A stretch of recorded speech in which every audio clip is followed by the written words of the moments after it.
Hey guys, here with another book review here.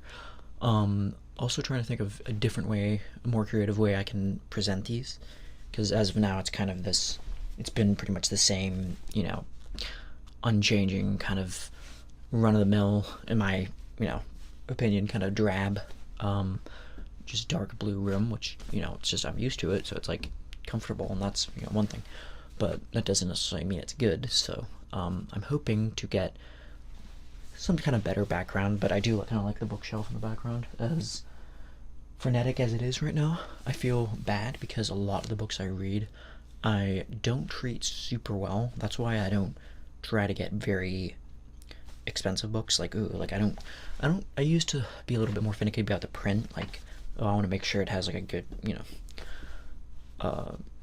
whatever type of color and smell and all that. Like, I used to kind of take those little sensory details in more, but now I'm just consuming books at such a rate that I'm like, I don't care if this is like falling apart, as one can see from a copy of all these different things here. They are, falling apart, and frayed and at the spine, and I feel kind of bad, but at the same time I'm like, hey, it's like books are meant to be read, and I can be a little bit careless in the way I kind of like, that, and which is why I never really like Kindle, because it's like, that's kind of the age-old kind of conundrum with it, with that, is that you're not actually experiencing the tangible feel of the book. But yeah, enough about that. Here I'm going to be talking about Crime and Punishment by Fyodor Dostoevsky. Came out, I believe, in 1866. Considered one of his masterworks. My foray into Dostoevsky didn't start with Crime and Punishment, though. It started with The Idiot, which is still one of my all-time favorites. Although it's hard, as I've said before, to rank all these different ones, and the second you say that this one's your favorite, then, another one blows you off, completely blows you away, and yeah, you're on to the next one. You're like, oh, well, maybe Brothers Karamazov is a better book, or maybe The Adolescent, which, I kind of wasn't as enthused with as his other works, like Crime and Punishment, but it was kind of considered like a forerunner to, it's also called The Raw Youth, and it's also kind of a forerunner to The Possessed / Demons. But yeah, I like them all, and I see them as a very integral. Each one is as important as the other one. Like, Notes from Underground is considered more of a novella, I believe, as is The Double, and even though they're shorter works, you can definitely relay some pretty profound messages, as is the case with Dostoevsky. He's kind of known for his longer, more ominous works. And Crime and Punishment is one of those. It is definitely packed. This is actually not the version I read, I don't think, because the version I read, like I said, some of these are like, prints back to the 60s that my parents owned and have been kind of collecting dust in our library for the past, who knows how many years, and I've taken it from them and kind of, yeah, so this is a newer version, I believe, with a introduction to Joseph Frank, who is kind of the go-to designated Dostoevsky biographer of his life, and I haven't read all of his take on Joseph Frank's take on all of Dostoevsky yet, though I have heard some very good things from David Foster Wallace's essay. I think it's just called Joseph Frank's Dostoevsky, I believe it's the title, and he has a very he ranks him as pretty high, like a pretty starting in the formative days of his life, and I think he has different volumes, and he has a very discursive, exhaustive biography on him. So I'll admit it seems a little intimidating right now, and I'm by nature, temperament, book reading wise, I'm not very inclined toward biographies as much. I do love biographies. I do love history, as long as it has a very something telling, something something impactful in it, rather than just like a like it's been said before that like an IRS tax code book, or an exhaustive history of, let's say, like the most boring part of history, or like the or I don't know, like census tags, or like like censuses or something, is just extremely boring. I mean, that's like the first few books of the Bible is just like censuses, and then you get into like the very very juicy dramatic parts of it, but even though those are considered truth in some ways, like dispassionate retelling of just information, of facts, it's not it's more so the way that it's said, and it's more so stories that have more truth, like more idealistic, some sort of metaphysical truth, like is being conveyed, deeper truth than what an IRS tax code book or something can convey. So, which is why Dostoevsky is so important, near and dear to my heart. And Crime and Punishment is definitely one of my favorites. It is, like most of his works, it's very hits into the core of human nature and into psychology. Like, he goes super deep into the character of Raskolnikov and Sonya, and all these other kind of even the ancillary type characters. The seemingly insignificant ones in the background that show up. Dostoevsky makes sure he imparts something very, like, he makes sure their story is told. Like even Sonya's mother, or Father Marmeladov. So yeah, I should probably note too that the translator, there has been some controversy as to what the best translator is for Russian literature in general, which includes Tolstoy, Dostoevsky, Chekhov, and Gogol, and Turgenev, and Goncharov, and all those the greats. And it's been said that Laura Pierovsky, I believe, or I think it's Pierovsky, and I can't remember her last, or the one of them is a Russian pure, like she's like pound for pound like a Russian, born in Russia, raised there, like she has that Russian blood. And then her husband, I believe, I could be wrong, isn't, and is an American by, I think, or English by any rate, and he translates, I think. So there's like a thing where she can speak English, yes, but there's like a kind of one-sided thing where they've been, from the different articles I've read, and this is just kind of me opining, I don't know how, I'm not into the nitty-gritty of translating Russian, because I believe it is like one of the most difficult, anything Cyrillic alphabet, anything with that type of script is just very intimidating, right? So I'll give them that, it's no easy task. But at the same time, I believe they've taken some creative measures that behooves them to a degree, where they take out the life of people like Dostoevsky, where they where I believe, rather than getting the nitty-gritty the way that Dostoevsky initially, right from the horse's mouth, wanted to express his thoughts, they kind of whittle it down, and they kind of constrain it, and they put it through a sieve that's not really reflective of the initial intent. Because Dostoevsky was often accused of being an indifferent stylist, I believe, but he wasn't. He knew what he was doing, and if you read the writer's diary, which I'd like to get around to reviewing soon, Dostoevsky himself, goes through why he wrote that way. Like, he said something to the effect of like, rather than sitting back and trying to plan every single moment, trying to, like, writing for me is not something that is a meditated,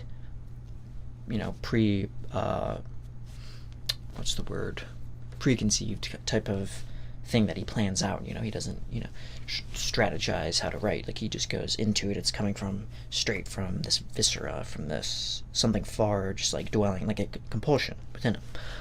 And yeah, it kind of reminds me of the way Kafka said he wrote. Like, it wasn't a comfortable thing for him. Like, it wasn't. He would be up, like, when he wrote The Judgment, I think, in one night, he was like describing in his letters, I think, to his friends. He was describing being on the edge of his seat, like literally, like he couldn't like sit down comfortably, and like he was, he wouldn't until he was like completely done exhausting every single angle of what he was trying to kind of pick down. And so that's kind of what I imagine a bit, if I could take, if I could visualize like where he's going from. And considering that he also needed a stenographer, which ended up being his wife, I believe, Anna Grigorovich, I believe. And yeah, he had I could go through all the whole,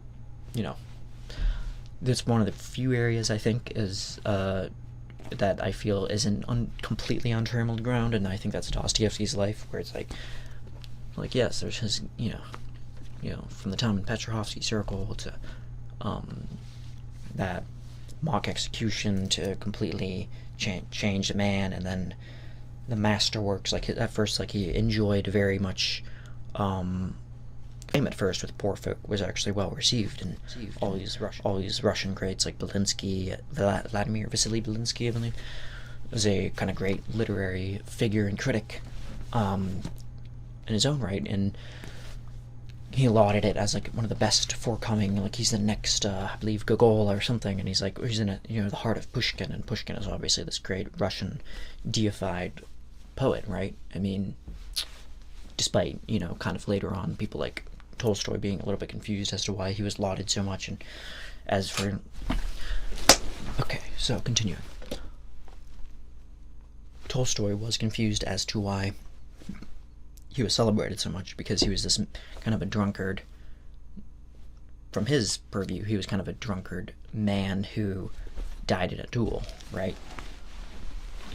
An untimely death, kind of this thought to have been, despite the popularity of duels back in the 1830s or whenever he passed away.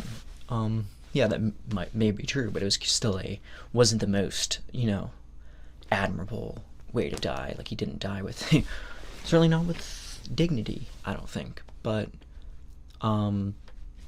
if to make a value judgment, so yeah, back to Dostoevsky. Sorry about the diversion there. Crime and Punishment. So this is his portrayal of, it's a one part legal thriller, it's 2 parts psychological, deep dive into the psyche of it's a moral tale too. It's it's about this young man in his early 20s named Rodion Raskolnikov. I believe in Russian, Dostoevsky was very careful in choosing that name, because Raskolnikov, I think, means like a schism of some kind, like a schism between kind of an old traditional class Russia, you'd imagine, and I think that kind of, the word, I think, like, implies like some kind of deep schism, and so it's kind of portending what's to come with Raskolnikov. And yeah, he's this young, very intellectual, very heady, but not without some unhealthy, he's going through some pretty dark times. I mean, he's impoverished. He lives in, I believe, St. Petersburg, and the seedy underground version, and this is where kind of a lot of Dostoevsky's novel have in common, is that the undercurrent of impoverished, abjectly poor cities throughout Russia, and particularly St. Petersburg. You'll see that show up again. You'll see that in Notes from Underground. I keep wanting to say Notes from the Underground, but yeah, you see that with, believe he shows up in Brothers K, and yeah, plenty of his novels. So it's kind of like this force. It's a double-edged sword, because there's definitely some culture of it that's kind of like westernized and occidental, and then there's like the seedy underbelly of that. And this is where kind of Raskolnikov lives. He lives in this dingy one room apartment, I think, and there's the walls falling apart, and there's holes in the walls, and he sleeps on his sofa. Like, he doesn't even have a bed. He's not even rich enough to afford that.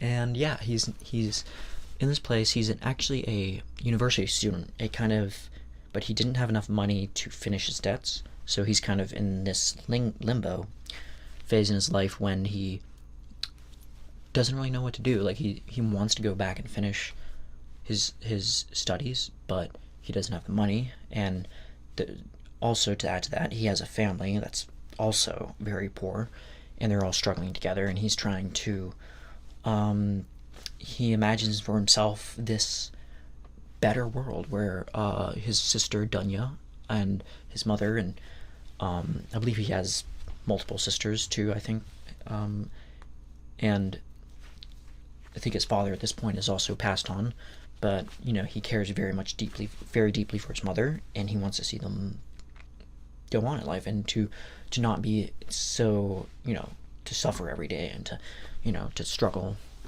to find food. And that's pretty much the place where they're at. And so he's trying to get Dunya. They're trying, well, not Raskolnikov, but I think his mother, and at her family's behest, they're trying to get her to marry, and she doesn't want to marry this man that they keep bringing up. They keep it's this kind of questionably amoralistic man. In fact, I'm just gonna leave it because it's a video ago, I think, and he comes back to kind of later on in the novel, definitely, and has a very definitive part in it. But for now, Raskolnikov is trying to he's trying to think of a better way for the world to be, and he's taken into flights of daydreaming, and he's constantly kind of plotting and thinking of, like, how could this world be. And in his studies, he was kind of very well versed in, like, economic philosophy, and he knew how the world was, and he knew what caused these like, why is there these strict divides between the poor and the rich. Like, it's like that classic, the rich get rich and the poor get poorer. And this seemed to be the same case for Russia that day. It's like they're hardly better than serfs. And so Raskolnikov is trying to envision and plan out not only that, but now he's at the point where he's so fed up with this that he's actually planning on doing something about it. And so he has a friend, best friend, darn, can't remember, it's Rody.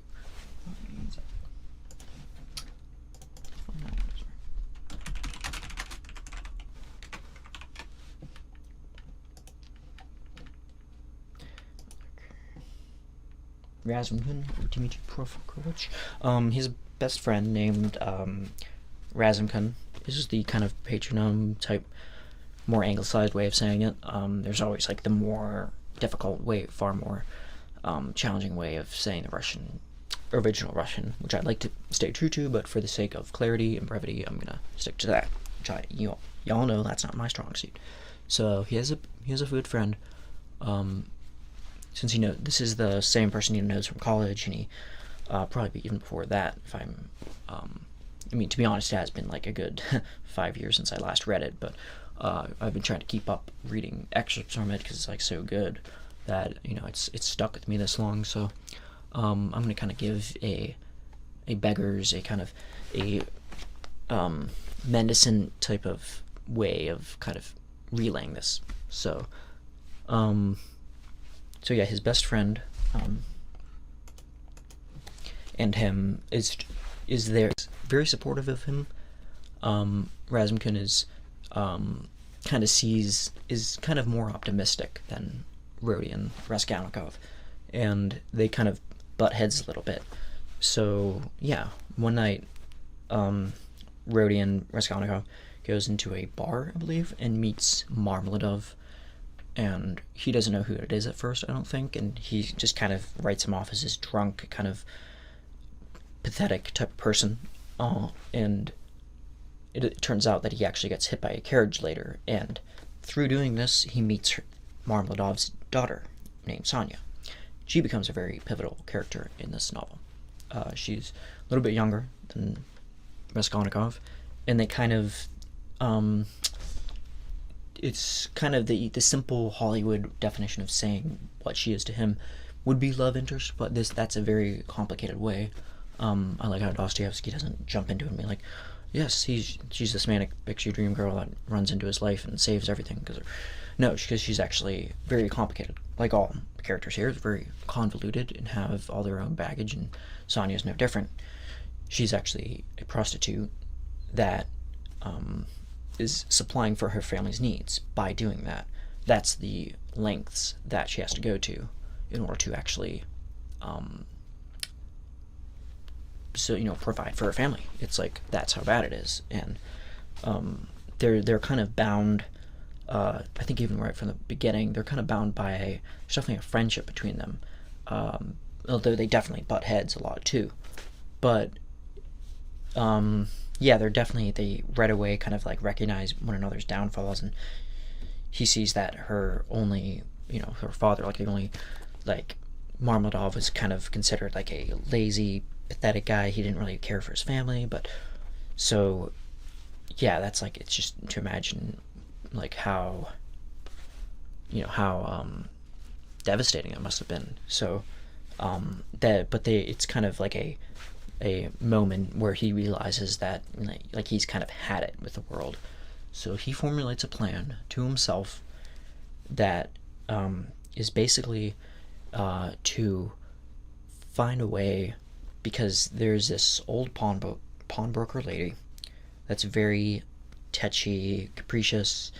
There's pretty much a big bully. She's not rich by any means, but she definitely has kind of the upper hand. Like, if you could choose between who's kind of class struggle wise, I guess Marxian thought, she definitely kind of just barely edge and eke them out, in the sense that she has some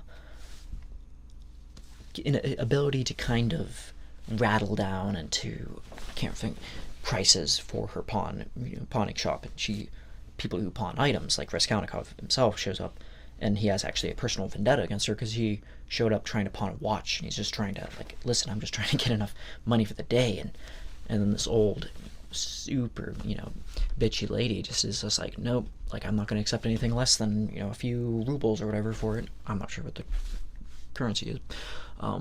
So who knows, maybe a few rubles might be a lot, but either way, she basically gives him like pittance for it, like, and yeah, so he has like a personal thing against this lady. So he ends up formulating a plan saying, what if I just killed this lady? And that's kind of the meat and potatoes of that plan. Like, he's obviously he goes really in depth, like, of how to do it. Like, he knows he has a sister or half sister, I think, Lizaveta. I think she's insinuated to be like mentally kind of challenged, I think. So he's planning to like kind of like almost free her from that. In doing so, like, his plan is to kill Ivanova, I think, or can't remember her, and to kind of like just steal everything she has. And this is why he's such a compelling character, is because he's not just in it for himself.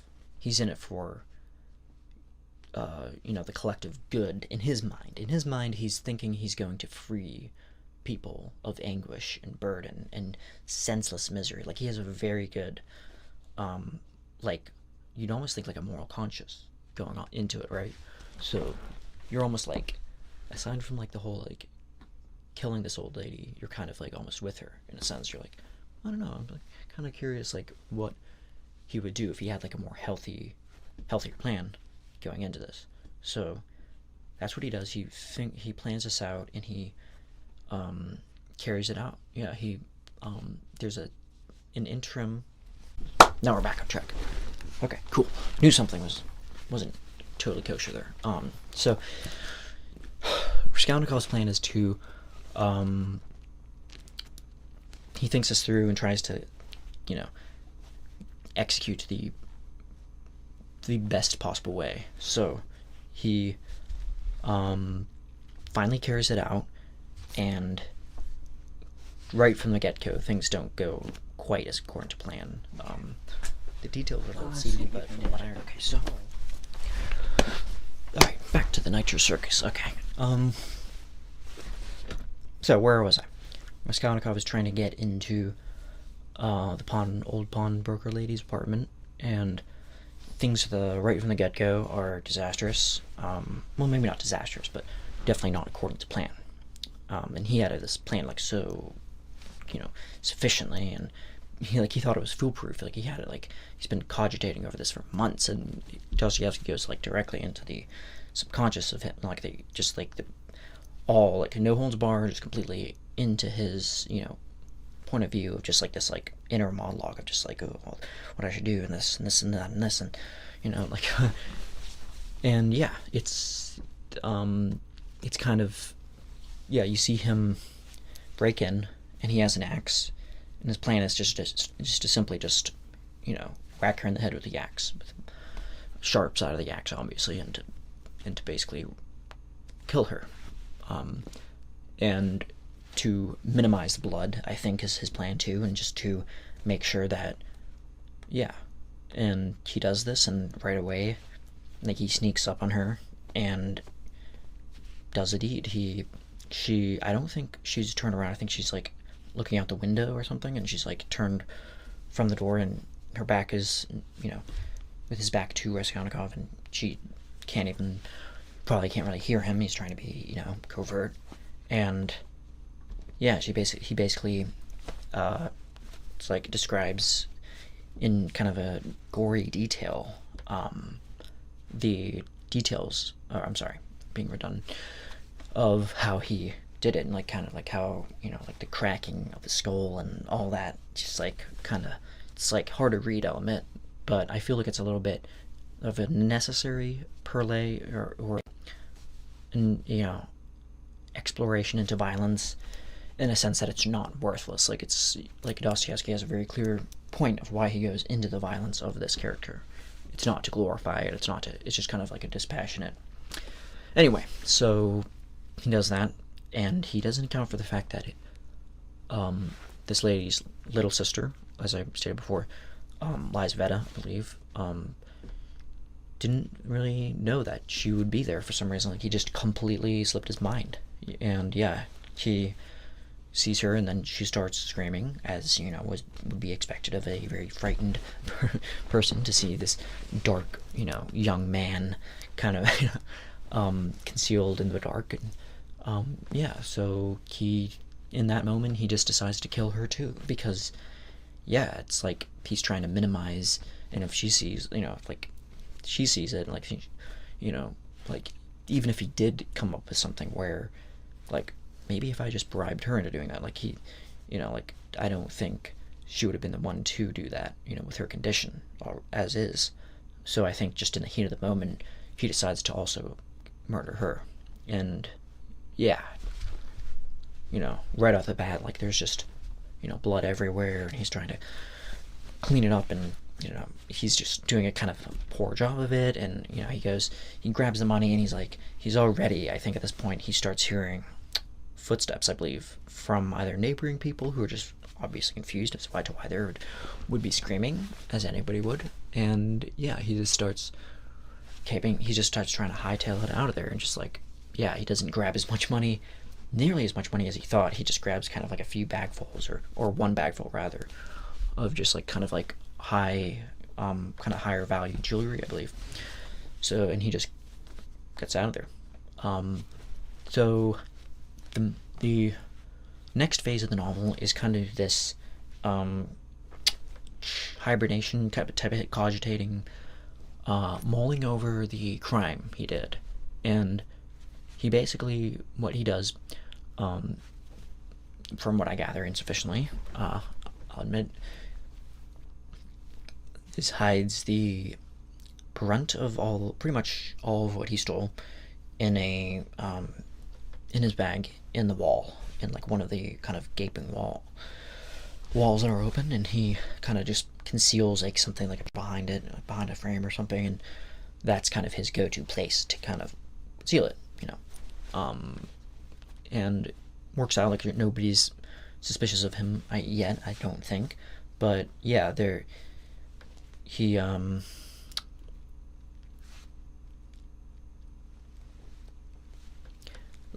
his landlady might be a little bit, I think it's hinted, but for the most part she isn't. And but at this point, slowly, like he's right off the bat, I think he's definitely like feels like dread for sure, but I don't think that the guilt really hits him until like a little bit later, and that's when he starts having these very intense dreams. And there's actually a series of 3 different dreams throughout the novel. I think I'll just recount them all here. And the first one is where he's walking through the streets as a young boy with his father, and he sees a horse being beaten, and yeah, and then he gets very, very upset over this, like morally outraged at this, incensed at this scene, and he starts like crying out, like, why are they beating this horse? And I believe that's where it ends, which I think I brought this up before.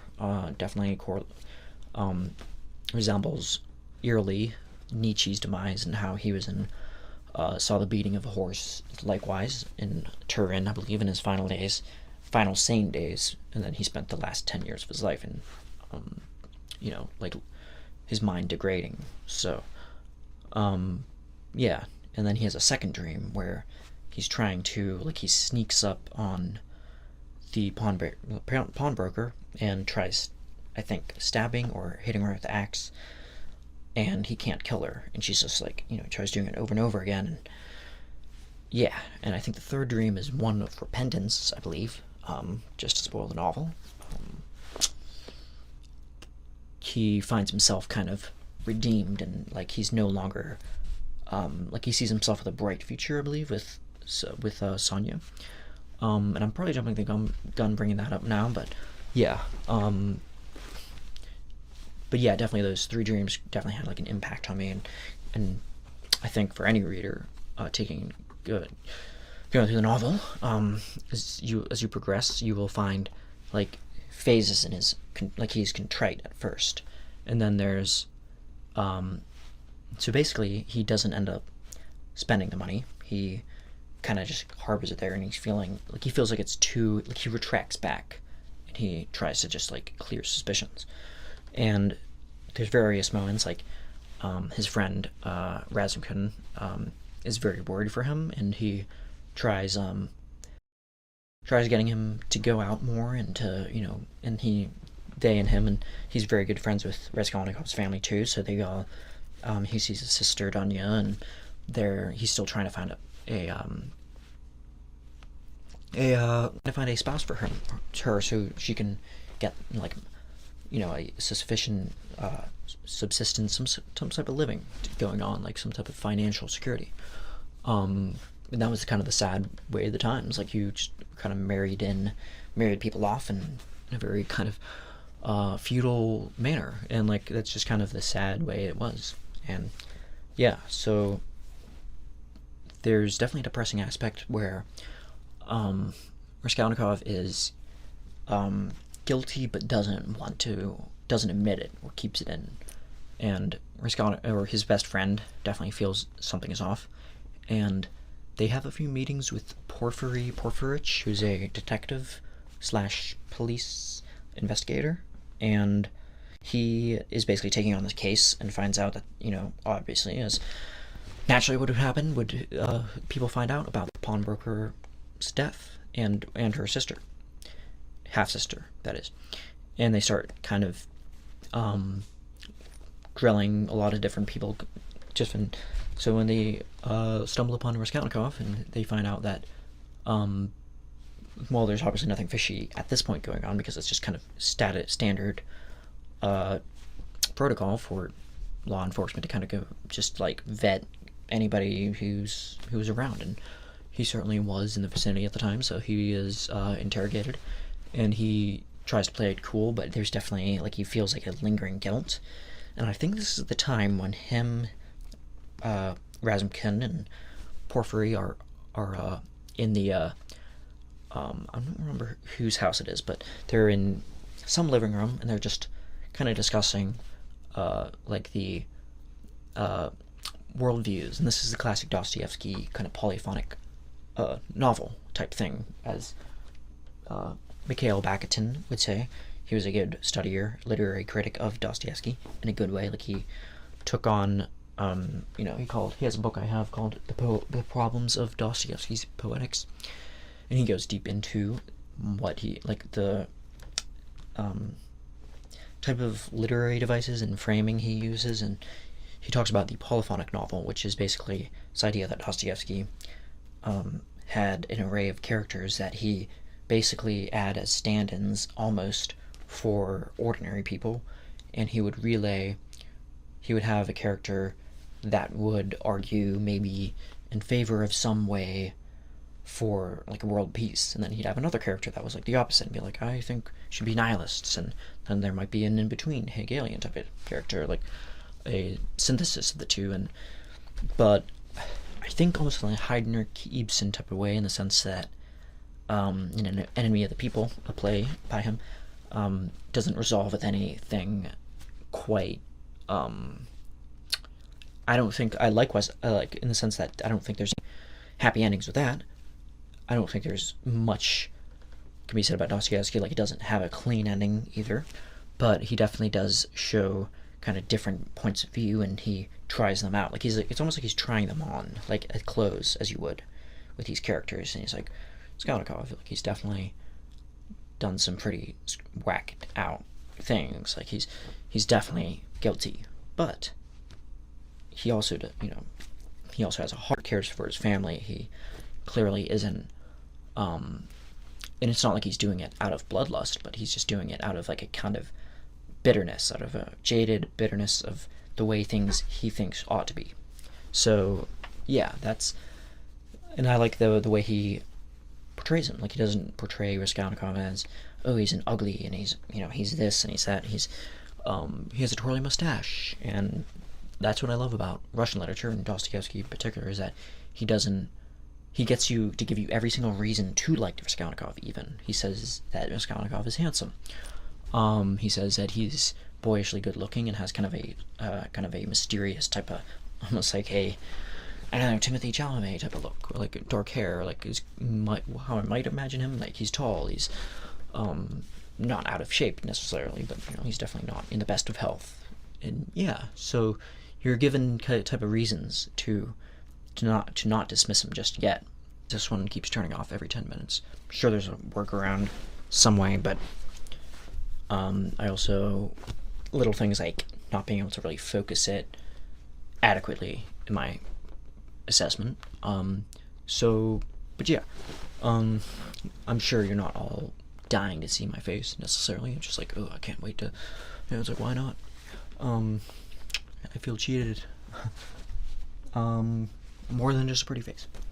But yeah, back to Raskolnikov. Dostoevsky is, pitting these people against each other. Well, not in a facts, like a facts don't care about your feelings, like, like owned liberals type of thing. But, he has definite heated dialogues, and this is one of them.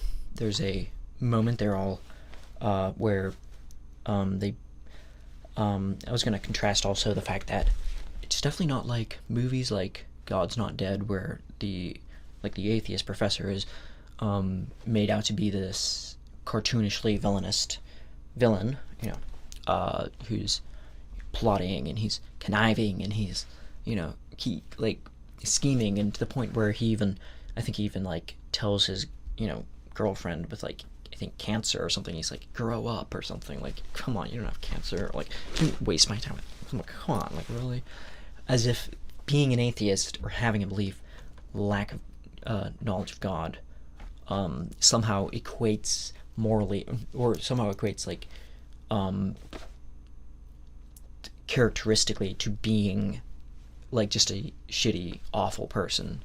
And that's kind of the, I don't know, that's kind of the vibe I got from God's Not Dead. It's just kind of like, we are all Mary Sue's, perfect, we believe in God, we say our prayers every day, every night, and we're just trying to be, we're all the nice people. And then all the atheists are just like rude. They're the ones who cut in traffic. They're the ones who cheat on their girlfriends and are just like, oh gosh. It's just like the laziest argument. Whereas Dostoevsky takes, and Dostoevsky as a Christian himself, somebody who, albeit struggled with his faith up until, late in life, in the same manner as Tolstoy, like he's somebody that tries to put the very best test against certain things that that are antithetical to him. He's like, oh, atheism, well, or nihilism, or let me give you every reason to believe this. Like, you've been through X, Y, and Z. Like Ivan Karamazov, like he, paints a picture of, like the worst possible scenario, which are all real, taken from real life Russian like newspapers at the time, of like a child being frozen to death and left overnight in like a doghouse, like, and just completely forgotten about. Like, that was the type of thing they're dealing with, and he gives them the benefit of the doubt. So that's what kind of goes on here, which is what I love about his novels and his ideas. Back to the plot.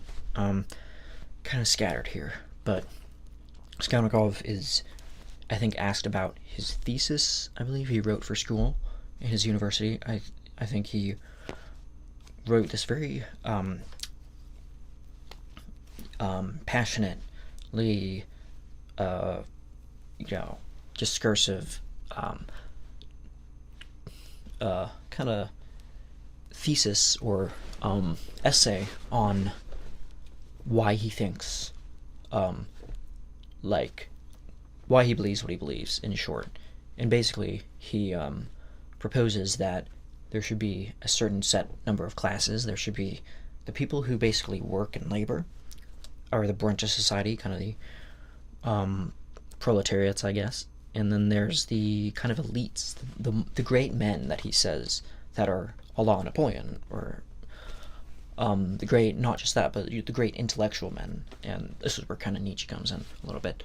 And separate to Nietzsche, there's even the great man theory, too, which has prevailed throughout history as well. Which is basically, in short, that history is ultimately shaped by those who transcend normal human laws and normal status quo constructs and laws in order to achieve something better. So Napoleon is a prime example, because he usurped power. He cheated his, he obviously invaded neighboring countries and went all the way up as much as Russia before his kind of fall from grace and his defeat at Waterloo. And he basically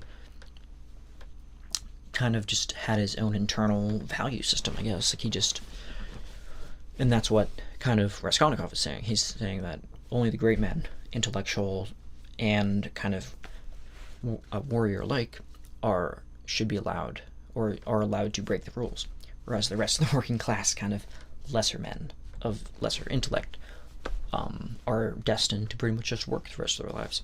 So that's where he's coming from. So you're seeing the kind of resentment kind of outlook with him right away. And yeah, like, you kind of see, this is where you start to see it more fleshed out, Raskolnikov's point of view. And while you do see like a good-natured side of him caring for his family, you kind of see that there is a bit of a destructive side, a side that's like almost utilitarian, in the sense that, well, or consequentialist at least, in the sense that if you just kill one person, you can allow for this great amount of good to happen. It's like the lesser of two, of just the expedient action of just kind of taking out this awful person, like, weigh their goods and bads. They're obviously awful people, get them out of the picture. Thus, we have a preponderance of wealth and prosperity for everybody. So that's kind of where he's coming from. And again, there's so many different ideologies and ways you can look at that, but for the most part, he kind of hinges on this view of the great men, and he sees himself as kind of that, right? He kind of sees himself as this maverick, Napoleonic type figurehead who's gonna, there's another name for it, who's going to kind of spearhead into the future, and he's really not. He's really kind of a soft person. Like he's contrite, more contrite than he'd ever even realize and hope for, and it's starting to kind of bum him out. And then Sonya comes along, and she's forgiving of him, and they're like I said before, they're kind of combined by this common circumstance of just poverty and loss and suffering and this awful world and of just injustice, and they both I think get increasingly closer over this, and over time basically Raskolnikov feels more and more impunity for what he did, and basically Sonya, coming from the point of view of a Christian, is actually living out kind of the trope of the prostitute with a heart of gold. So you have that outlook of she's doing it for the sake of, she's debasing herself, but she's not doing it out of lust or lustful passion, or she's doing it just out of sheer just abject circumstances of trying to supply for her family. So, and they're coming from a similar point of view where Raskolnikov is also trying to provide for his family, albeit in kind of a selfish manner, an egocentric manner, and he does it through an immoral type of way, like killing somebody. So you have these two different kind of ways. They're both so different on the surface in the way they act and the way they comport, but they're kind of way more similar than you'd initially suspect. So they throughout the novel they definitely get closer. And there's another character, Svidrigov, who's kind of another he's vying for the control of trying to get Dunya to marry him, and Raskolnikov doesn't like this at all. Like he's completely just like adverse to that idea. He doesn't like him at all. Like he gets kind of more of a stupid, like not a holy fool, but kind of a foolish, but kind of, it's said maybe immoral. Like he's amoral in the sense that he's not aware of his actions, really, of how he affects others. So that's Svidrigov, I believe, is trying to, pretty much get, Dunya to marry him, and basically it's just, again, it's almost prostitution, right? I mean, it's like pretty much the same thing. It's just like she marries him, and basically, of course, he just wants her for the fact that she's a young woman, and he's this old kind of out of sorts guy, and there's that transaction, but she's able to provide for a family, and it's like that's the kind of pretty much like a lot of people in this novel are, maybe not Razumkin to such a degree, but yeah. And there's another point where I find very interesting too, where Raskolnikov is walking through the streets and he's getting increasingly paranoid, and there's a point where he suspects himself to be followed, and he's like looking behind himself, and he's like, definitely I'm being followed by somebody. It's like an older, maybe middle-aged man, and he starts like taking detours, switching streets, still,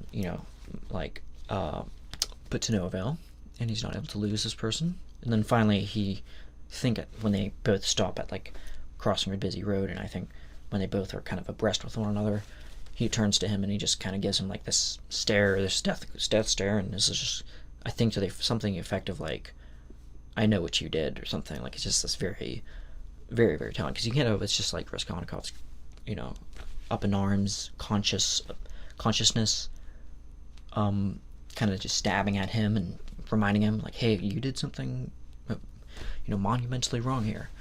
Or if it's actually real, like somebody does know about it, which is I love. It's like kind of like neo-noirish. I always got that impression. I think somebody else explained that, where it's like Dostoevsky's novels sometimes, especially this one, kind of fringes on that a little bit, which is why it sets it apart, because it's like, there's mystery, there's there's romance, there's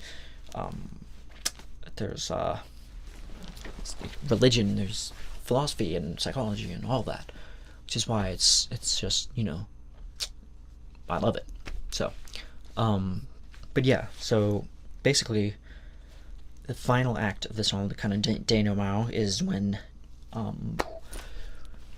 Dunya is kind of pitted and forced into this marriage, and she doesn't want to abide and doesn't want to do this, and basically there's a very heated moment between her and Svidrigailov.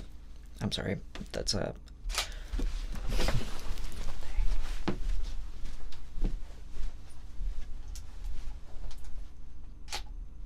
so she's forced into this circumstances, and things get very tense, and he's like basically, I think, making an advance towards her, and just like, basically trying to take advantage of her, like outright, out in the open. And she basically has this pistol on her, and is holding it. This is like one of the most tense places in the novel, I think. And basically is like, don't step any further, and eventually shoots him. And it's clear that she doesn't want to do this. She clearly doesn't want to be in this circumstance at all. She's clearly probably one of the more righteous characters in this novel. But again, it's that Dostoevsky and that classic evil and good are not these set terms. Like, it's not black and white. Like, no one character is just heinously evil. And that's kind of the thing you see with Svidrigailov, is that he's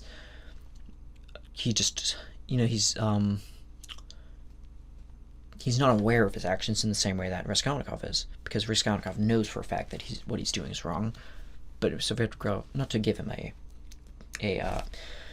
pat on the back or anything, but he's definitely in the wrong. But he's like more kind of this, a little bit more beguiling, maybe a little bit more innocent, in the way that he's not premeditating in his acts. Like, he's just kind of acting out this lustful type of avariciousness type of life, in the same sense that maybe one of the Fyodor Pavlovich Karamazov, or one of the Karamazov brothers, like Dmitri, would have done, like the sensualist type way of. And to tie this all up,